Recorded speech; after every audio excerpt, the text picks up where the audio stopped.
This might be unpopular or even feel uncomfortable while hearing it, but being nice isn't always a good thing. Sometimes being nice or too nice is costing you a lot, and where you're thinking, oh, I'm just being nice and I'm being kind and polite, but it is just people pleasing. It might sound nice and it might feel nice to other people, and there might be a lot of people that want to be around you because you're easy to be around, because you sound polite and you look like you're being kind, but internally it can feel exhausting for you. And sometimes the hardest part is that you don't even realize it, that you're doing it, that you are people pleasing. So if you constantly feel like you have this pressure or responsibility towards other people or how they feel, and you feel guilty about saying no, then this episode is definitely for you. Hi guys, I'm Sue. Welcome back to my channel. If you're new here, don't forget to subscribe. I make a lot of routine vlogs, anything to do with self-development, like talking episodes like this. This is going to be a talking episode, so you can put your phone on side and do your chores. You can go on your little hot girl walk, or if you're getting ready to go somewhere, something that you can put on the side and do whatever you want to do.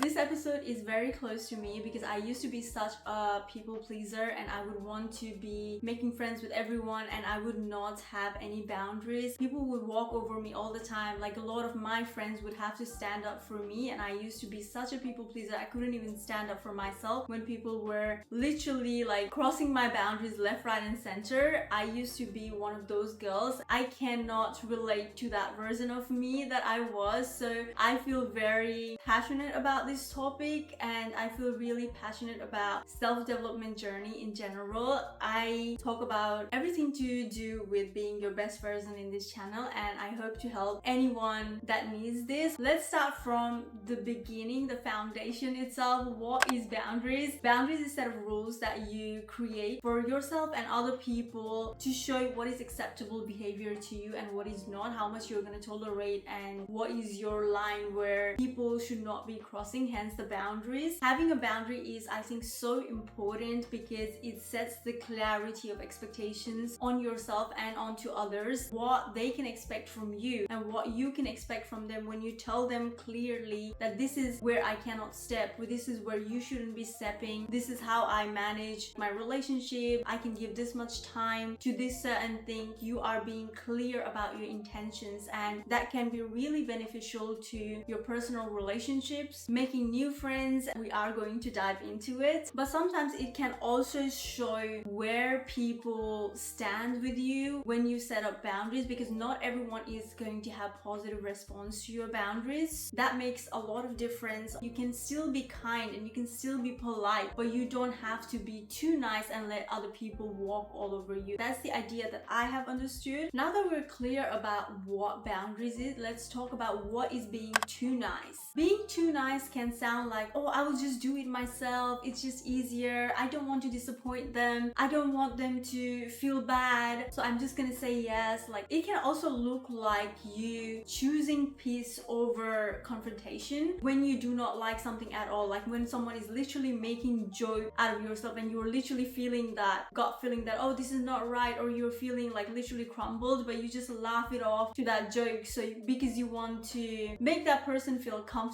You want to avoid difficult conversations so you can keep that peace. That's what being too nice is. Basically, you are just putting everyone else's needs over your own. That definitely, when I spell it out like that, I hope you realize that how it sounds and how it could be really bad for you. But with saying that, I want to also preface, you are not a bad person for wanting to prioritize someone else's needs. You have probably been taught that way. There could be a lot of reason why we people please or why we want to overextend ourselves. In a society, we've always taught to be agreeable, always taught to be putting other person's needs over our own. This is just the society that we grew up in, you know? You probably were either taught by your parents, or some culture always like tells you to prioritize someone else than yourself. Like, prioritizing yourself comes with the shame that you will be called selfish. You were just taught to put someone else above you, and and now you are trying to unlearn that. You have come to the point where you realize that you reflected on yourself and you realize that you are doing too much for someone else, and now you need to focus on yourself. You need to take that energy back, and I'm really proud of you for that. For a lot of people, it could be that you want to be liked, you want to be in certain groups of people that you think are cool, you want to be accepted, and sometimes it could be that you are trying to avoid conflict. You just do not like confrontation, you don't like fight. Confrontation doesn't always have to be a fight. That's what I believe. We are gonna get into that later. It could be that life made you feel like just avoiding conflicts made your life much smoother. I just don't want to get into the drama. I would just like tolerate that behavior. You know what? That will get me to still have this friend. Been with this person for so long. I understand if they just make a joke about my appearance or they are talking bad about me, but you don't feel like you want to confront them. Oh, why were you talking bad about me with this person? I thought we were friends. You can't say that because you're scared of losing them. That could be the other reason, you know? Now you've just become this person who is ready to accept anything for peace, but is it really peace? Because at the end of the day, you go home and you feel very degraded, you feel very exhausted that you had to just put up with all of that thing. So is it really peace? Peace for them, but not for you. That is just making others comfortable, disrespecting you. As mentioned in my title, being too nice or being a nice girl has a cost. Let's talk about that hidden cost that you're paying. The cost can feel like you feeling drained, you feeling extremely exhausted to the point that you even have like physical reaction where your stomach starts hurting, and eventually you start being resentful, and the worst of it all, you start resenting your own friends. Like, it's not like you hate them, you put yourself in a situation where you overextended yourself so much that now you resent friend that you actually like, but because you gave away too much than what you had to give. Do you get what I mean? And not just that, you also start feeling very disconnected with yourself. Like, you don't know what you want, what you don't want anymore. Now you're in this state of confusion where you are giving too much, where you've already like done too much. You don't know how to take that back, you know? Like, it feels guilty because you've already shown that you have no boundaries and you can just be adjusting your life for others, and now it feels guilty that you are not ready to do so, or you're feeling resentful to that situation or person. When you are overextending yourself so much to the point where you feel all of these feelings, you are paying all of this hidden cost, then that's not kindness, that's self-abandonment. You are abandoning your own needs. Now that we understand what boundaries is, what is being too nice, what could be the reasons of this, I really want you to deeply understand your boundaries. I want you to reflect on them. I want you to confidently be able to say, these are my boundaries, and for that you have to have a reflection. What are you willing to accept and what are you not willing to let people cross over? What kind of behavior is where you draw the line? I want you to understand all of these things about you. I feel like journaling really helps with it. I have researched few journal prompts for you that you can reflect on that will bring you much more clarity about where you stand on your boundaries. You can definitely go out yourself and search on the internet, on Pinterest, wherever you like, and search for the journal prompts. These are the ones that stood out to me and that has helped me find out my own boundaries, so I want to read it out to you so it helps you too. What are my top 3 values and how can I set boundaries to protect them? If I could set any boundary without worrying about consequences, what would it be? What are my non-negotiables in a friendship, family dynamic, or romantic relationship? Because it could be very different for different people. This is very important. What situation, people, or activities leave me feeling drained or resentful? This will tell you a lot. What physical signals does my body give me, like tight chest, stomach drop when a boundary is being crossed? What are the no's of my life? No's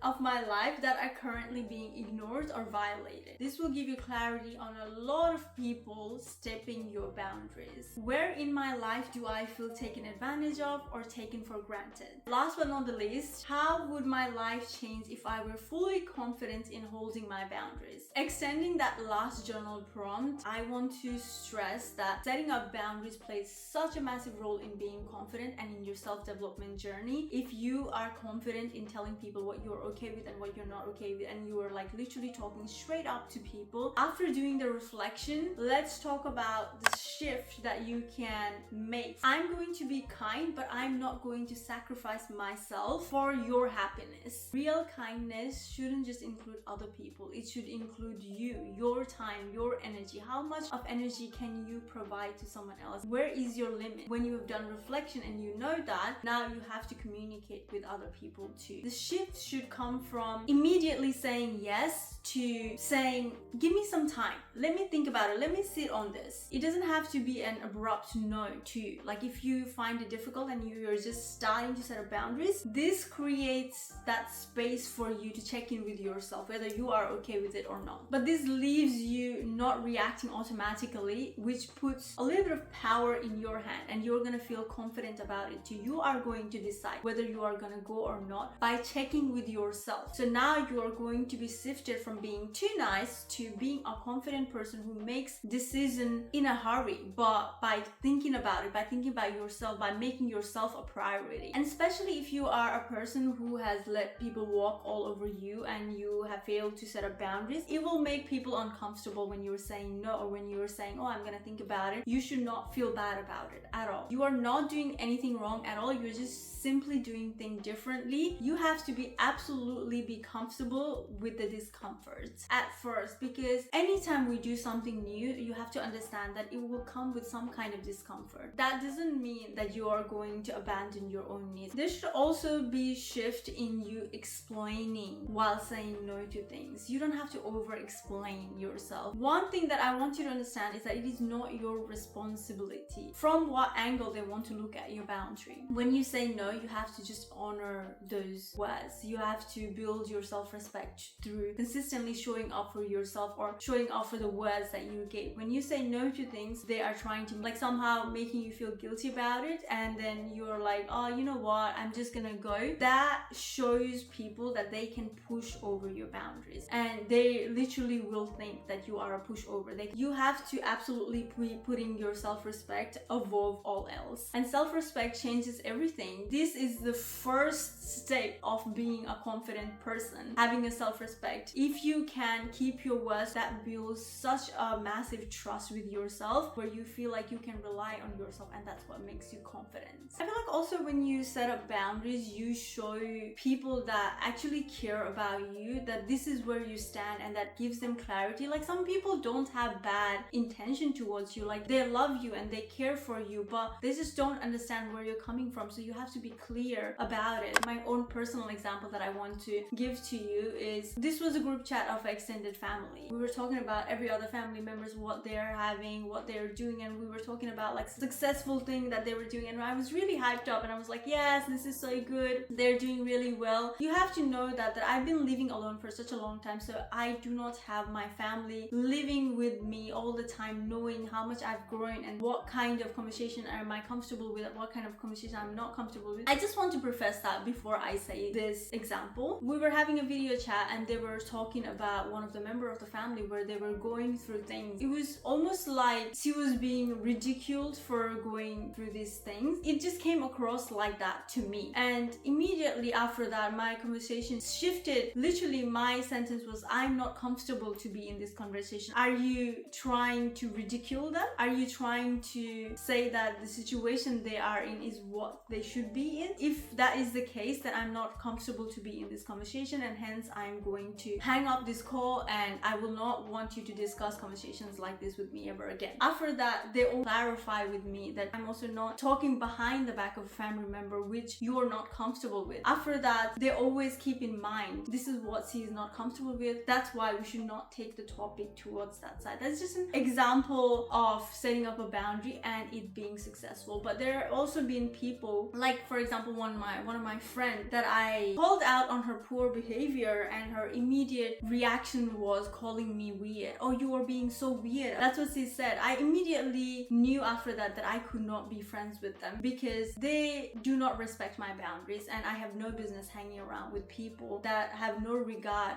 for me setting up a boundary. When I set up a boundary, it is mostly because I want to keep this person in my life. I don't think a lot of people see it that way. When I set up a boundary, I want them to know that this is what they cannot do. I want them to not have an expectation that I will be okay with this kind of behavior, and hence they don't do that behavior with me, and vice versa. Whenever they set up a boundary with me, I'm just gonna be like, okay, no, I always respect that boundary of people, and that's why I have an expectation. But when I don't see that reciprocation, for me, there is no point of being a friend with a person that I cannot even have a simple little disagreement with, and I say it out loud that, oh, this is what's bothering me. They are going to be completely defensive and not at all trying to be respectful of the boundary, then unfortunately I will have to let that person go. We were never meant to be on the level of friendship. I see friendship as such a deep relationship because of the friends that I have, and that's what it is. Like, when you have straight boundaries, you also have amazing people that will understand your boundaries. The friends that I have, they are so understanding of where I'm coming from. I'm so understanding what makes them uncomfortable. I never bring those topics up because they have communicated with me. Soon, when you bring up this topic, it makes me uncomfortable. Oh my god, thank you. I will never bring that up. Because why would I want my friend to be uncomfortable? I love you so much. I don't want you to be uncomfortable. One time, this is one of my best friends. She communicated with me because she felt like I gave her unsolicited opinion, and that is a big call out. I could have been a negative person and be like, oh, what the hell are you saying? I could be defensive, but she said it in a way where she was like, oh, I did not want your opinion. I just wanted you to hear me. I'm going through things. Can I just only vent? Because I started giving her advice, and I was like, okay, thank you so much that you said that to me. Now I know that this is what my friend is needing. Like, she communicated with me what she needs, so I will just give her that. It makes it so much easier. It doesn't have to be a negative thing. Now, anytime she wants to talk to me about what she's going through, I know to ask, are you just trying to vent? Do you want my solution to it? Do you want to know my opinions about it? That created such a clarity in our friendship, and I'm so grateful to have friends like that. And I'm so grateful to have friendship that actually have such a mutual respect and love for each other, and that is because I am so straight about my boundaries. I have written down some of the sentences with my research and with the things that I have said for you guys to use if you are having a hard time to set up boundaries, and you can use these sentences. This is when you need a break from someone. I don't know off the top of my head. Let me get back to you. I would like to take a break and come back to this after we both had time to think. This is usually when you guys are having a heated arguments, or like you just are not in a headspace to think clearly, and you can see the other person is also not, because you already got to this passionate point of time where you're both like not thinking straight, and you can even say, I'm feeling overwhelmed and it's hard for me to focus on what you are trying to say. I'm not able to commit to that, but thank you for asking. That is also being kind and courteous. Setting up emotional and communication boundaries can sound like, I'm not comfortable discussing this right now. You are not at this stage where you want to share something. Like, this could be, I think, when you were just started being friends with someone and they want to know the deepest, darkest secret of yours, but you're just not ready. Another communication boundary could be, speak to me with respect, or this conversation is not going to continue. I have used this a lot of times. I have used this once at work, and I was so proud of it because they just completely just looked at me like they've seen a ghost. They just shut up. It was like a mic drop moment for me. Another is when I say how you made me feel, it's not up for discussion. Period. Workplace boundaries can sound like, I will not be doing this work after 5 p.m. I'm not going to overcommit to this after working hours. It's a very fair thing to say. If you have a 9-to-5 job and your manager is trying to get you to work till 7, your work hours is still 5, no, you are either going to compensate me or I'm not going to do that. I can't take on any new projects, but I can reprioritize my current list. And these are the sentences that you can can say when your boundaries are being challenged. You've already set up the boundary, you've already said all of these sentences, but they are not listening to you and they think they can mess around with your boundaries. What you can say are, it seems that you don't like my boundary, but I'm not going to change my mind about it. Sometimes if it is someone that you really love and they're really trying to make you feel bad about your boundary, you can say, I really value our relationship, but I've already given my answer to you. Honestly, having boundaries has saved me so much from so many unnecessary things. I also wanted to do this talking episode because a lot of my friends have said that I have helped them about creating boundaries, which is so insane because I used to be that girl who never stood up for herself. Other people had to stand up for me, like I said in the beginning. If I could even help one person from this talking episode, I would be really happy, because sometimes all of these things, but when you hear it from someone, it can make an impact. You have to always remember that you're not here to be liked by everyone. If you start mingling yourself with everyone and try to overextend yourself for everyone, you're not going to find the people that actually respect you, and you're not going to be aligned with yourself at best, because you cannot be at your best when you're feeling exhausted by just overextending yourself to everyone else. I want to really stress on this. You will never ever lose people that actually love you and care for you and respect for you by setting boundaries. You will only lose them who were benefiting of you not having those boundaries. If you lost someone because you set up boundaries, they were never your friends to begin with. They never wanted to be with you as a person. They just wanted to take advantage of your weakness that you have of people pleasing and overextending yourself. It is not your loss, that just brought you more clarity. I hope this episode helped you. This is going to be the end of it. Don't forget to subscribe. Let me know any setting boundaries stories that you've got, like I shared mine. I would love to know yours. Thank you so much for watching. I will see you on the next one.